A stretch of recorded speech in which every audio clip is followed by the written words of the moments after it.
Hi everyone and welcome to Intravenous Therapy.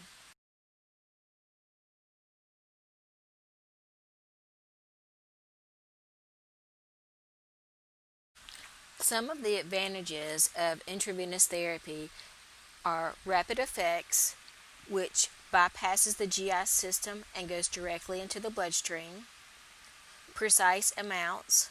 This is where the drugs such as pain medication or doses based on weights come into play. There's also less discomfort after the insertion. So you have the pain on the initial stick, but then after that it's more comfortable for the patient. And that's opposed to getting an IM injection every 8 hours. You can now get an IV injection every 8 hours, and there's less pain associated with that. You have less irritation to the subq and muscular tissue. Like I said, you're now receiving the medication IV as opposed to subq or intramuscularly. There's also constant therapeutic blood levels, so you can give seizure medications IV over a period of time, and that will build up those therapeutic levels in the patient's system. And it's also the preferred route of administration for irritant medications such as your chemotherapy drugs.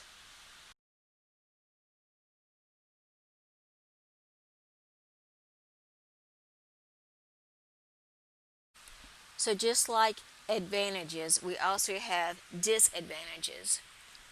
For instance, with circulatory overload, this is when the patient's receiving IV fluids too rapidly. Their body can't adjust to that rapid infusion.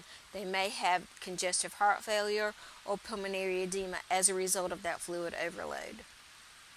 There's little time to correct your error. So you always have to make sure that you're very precise and accurate with your calculation, especially when you're given those IV medications, because once you inject it, you cannot get it back. Many of the medications are very irritating to the lining of the veins. For instance, a drug called Phenergan is given oftentimes for nausea. Well, after the patient receives 2 or 3 doses of this Phenergan, oftentimes we're having to reinsert a brand new IV because the other IV is just so damaged and it becomes painful for the patient. So some drugs are very painful and irritating to the lining of the veins. You can have local and systemic infections.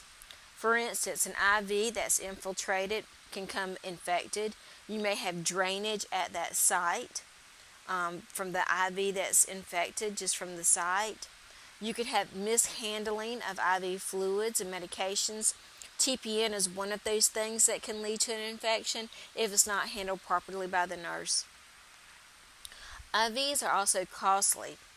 When I say costly, whenever you hang a bag of IV fluids and the doctor comes in and he wants to change the order, change the prescription, whatever is remaining in the bag has to be thrown out and a new one started. So that's very expensive.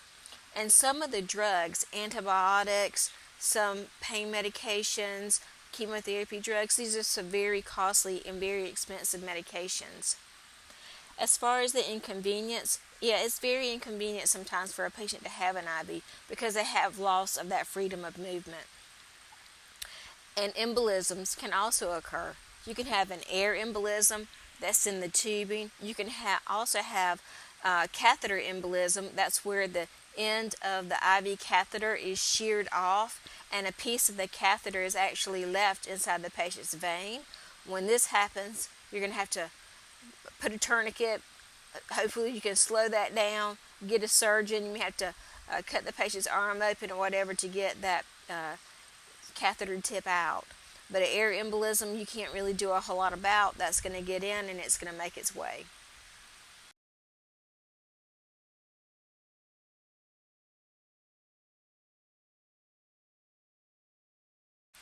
So IV pumps vary from facility to facility. Every place uses a different IV pump. So we all have to just learn to use what's available to us. They're often used for continuous administration of IV fluids or drips. You can add medications in large volumes to give to a patient, so there's a lot of advantages to having a pump. Whenever you're beginning your shift, always assess the IV site, then check the pump to make sure that it's being cleared. So at the end of your shift, you will have an accurate IV intake to document at the end of your shift. If you have a pump that's beeping before the infusion is complete, always assess the IV site first, assess the patient first, then start to troubleshoot your IV tubing and your pump. Look at the tubing, see if the roller clamps are open, see if there are any kinks in the line. The patient could be lying on the tubing, so check for those kind of things. Then look at the pump. If for some reason the pump says the battery may be low or may be weak and it's telling you to plug it in, that can be a source of the beeping. But if you look at the pump and you decide that there is something going on with this pump that you cannot fix, make sure that you remove the pump from use. That's right. Take the pump out of the patient's room, get another pump for the patient, and send that pump for repair. Do not continue to use a pump that could be flawed, because you can have a medication error occur that way.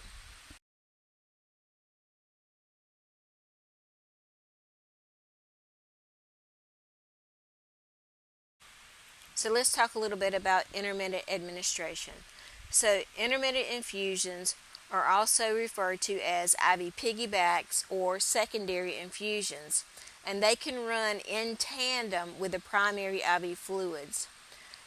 These secondary infusions contain small amounts of medications, like a drug, that is diluted in a small volume of IV fluids. Usually that volume is 50 to 100 milliliters. So that's what you have with your intermittent infusion. You have a bolus, a secondary, or a volume controlled set.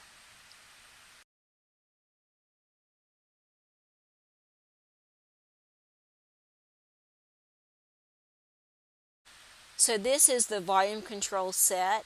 As you see, it has a chamber in the IV tubing itself, and that holds a small portion of IV solution to which you can add medications to, like antibiotic.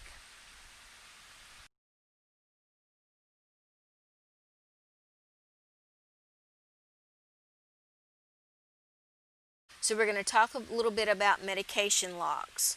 These are also referred to as saline locks, HEP locks, intermittent locks, or INTs. These are used when continuous infusions are not necessary. When you're not infusing any medication through a med lock, make sure that you flush it with normal saline at least once a shift. Preferably, this is done at the time of your initial assessment. You want to ensure patency for your shift. If you're unable to flush the medlock, it should be removed and another one started.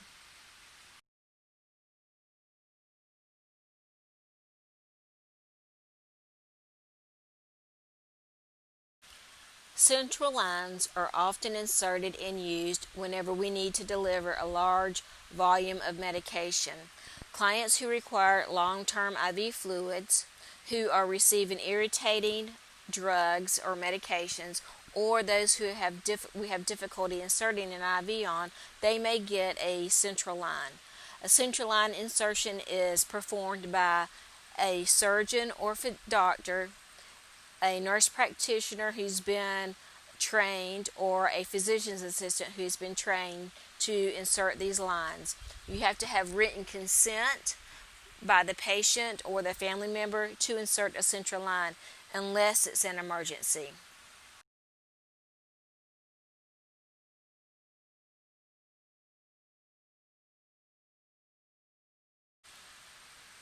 Internal jugular, subclavian, and femoral sites are the most common sites for central line insertion. A pneumothorax is a complication from a central line insertion, and that usually happens when the insertion site is in the jugular or subclavian areas. Make sure that whenever you have a patient with a central line, that you are flushing all of the ports that are not in use. Preferably you do that at the beginning of your shift when you do your assessment. If you are not able to flush the ports, You then need to follow the policy of the facility and procedure and do whatever the policy tells you to do to declot the line if that's an option. If not, you have to notify the physician that your central line is clotted.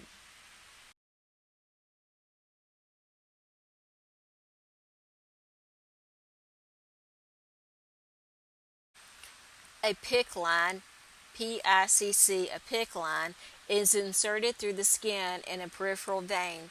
You see it's right at the brachial area, and it can go pretty high up into the subclavian area as well.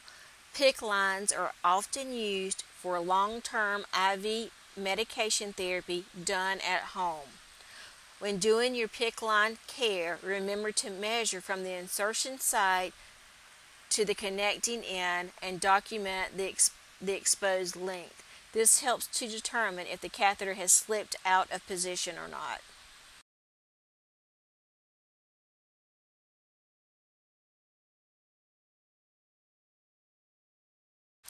Tunneled catheters are inserted into a central vein with part of the catheter secured to the subcutaneous tissue.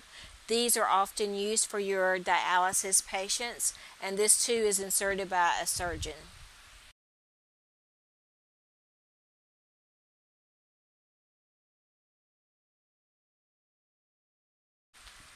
A portacath device is a self-sealing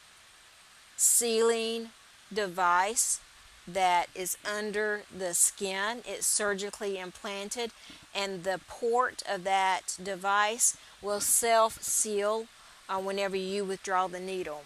So like I said, this is a surgical procedure. This has to be done in the operating room. The device is not visible, so you have to actually palpate the chest area to locate the device before inserting the needle. The needle that we use is referred to as a non-coring needle. Sometimes it's called a Huber needle, and the needle has an angle to it.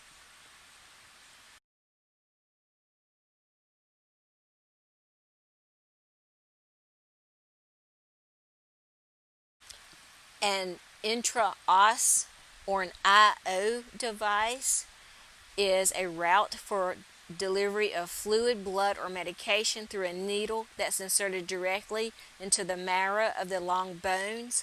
This is done with a specialized drill, and it actually drills into the bone marrow, and the needle is inserted that way to administer the medication.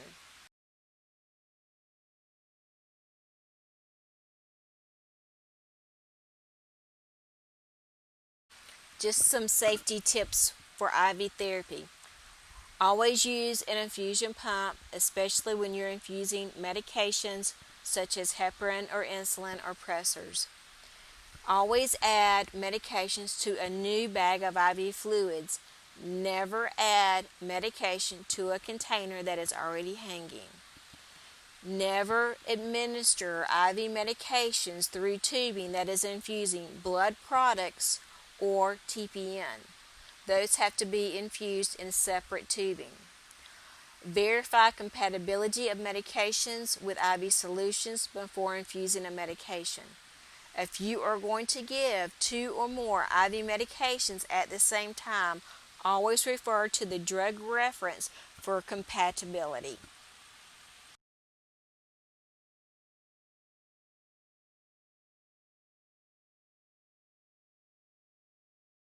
Just a few things we have to consider when IV therapy is in use.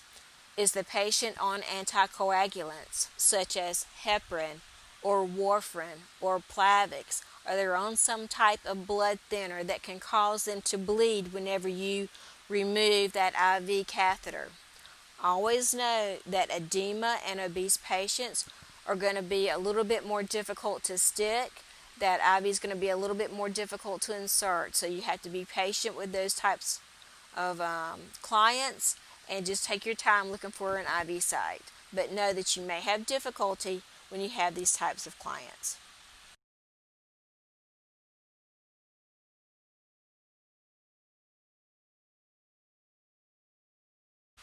This is an example or just a picture showing you of the most common peripheral IV sites in a patient's arm.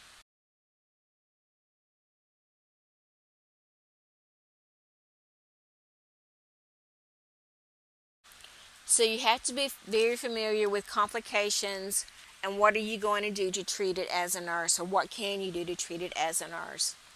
So whenever the client is receiving IV therapy, they should be free of any complication. If a complication is occurring or suspected, you need to stop the transfusion.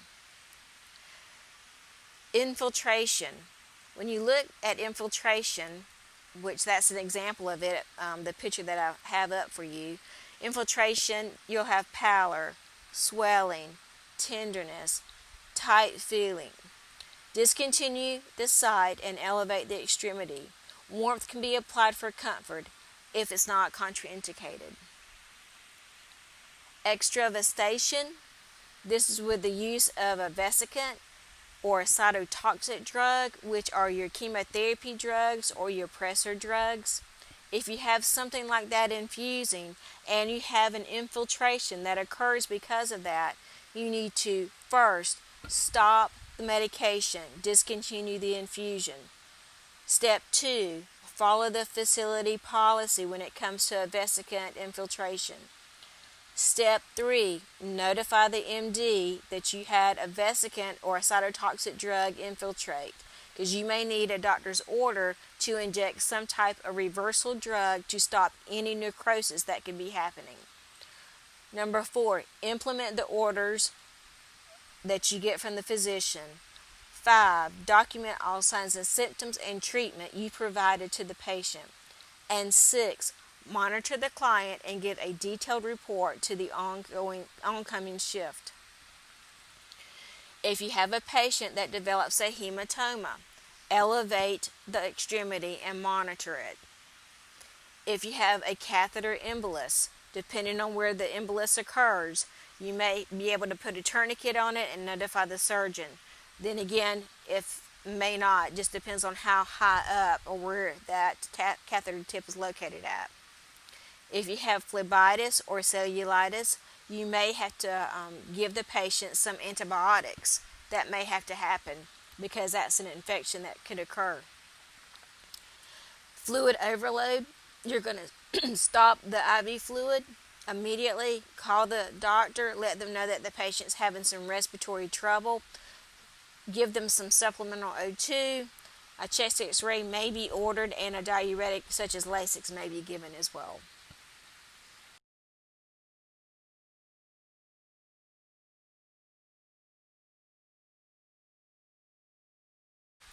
If you have IV solution that require refrigeration, be sure to set that medication out at room temperature for at least 30 minutes prior to giving to the client, because you don't want to give cold IV fluids to the client unless you're treating a certain disorder, but you don't want to give cold IV fluids. So you want to warm that up for the comfort of the patient. We have 3 different types of IV solutions that we give. We have hypertonic, isotonic, and hypotonic solutions.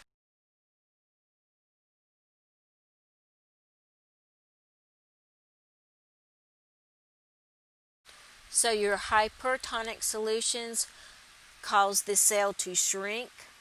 Your isotonic solutions are your equal or your same concentration solutions.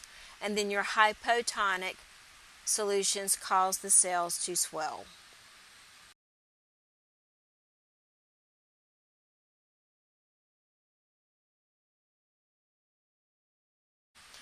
Commonly, we give the 5% dextrose in saline. You'll hear it called D5 normal saline.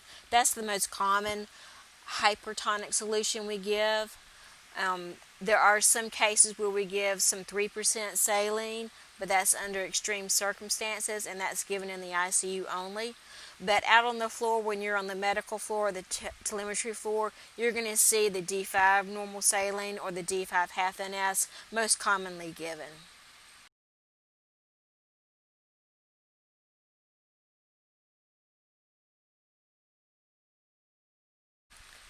In the hospital, again, you're going to see normal saline given quite frequently, or D5. These are the most common two isotonic solutions that we give.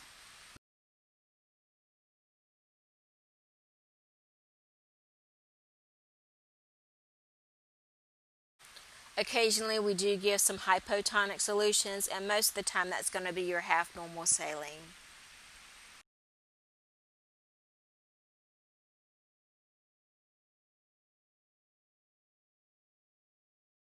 So the little cartoon here just illustrates the top 5 IV solutions you're going to see given in the hospital: normal saline, Ringer's lactate, D5W, D5 half NS, and D5 NS.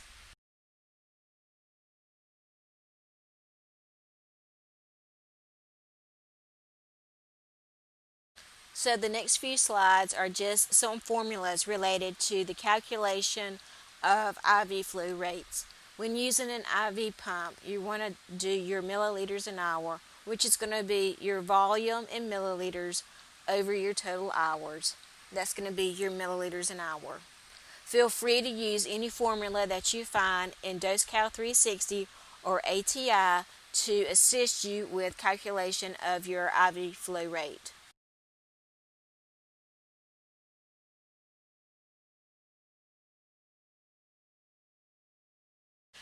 When you have IV flow rate using a pump for milliliters an hour, you're going to have to convert your minutes to hours. Just keep that in mind when you're doing your calculation. Once again, you can use any formula from DoseCal 360 or ATI to aid you or assist you in calculating your IV flow rate for those less than an hour.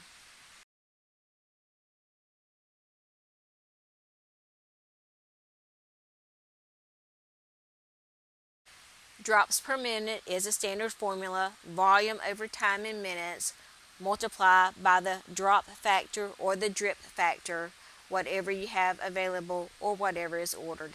Once again, feel free to use whatever method DoseCal 360 or ATI has for you that you're comfortable using.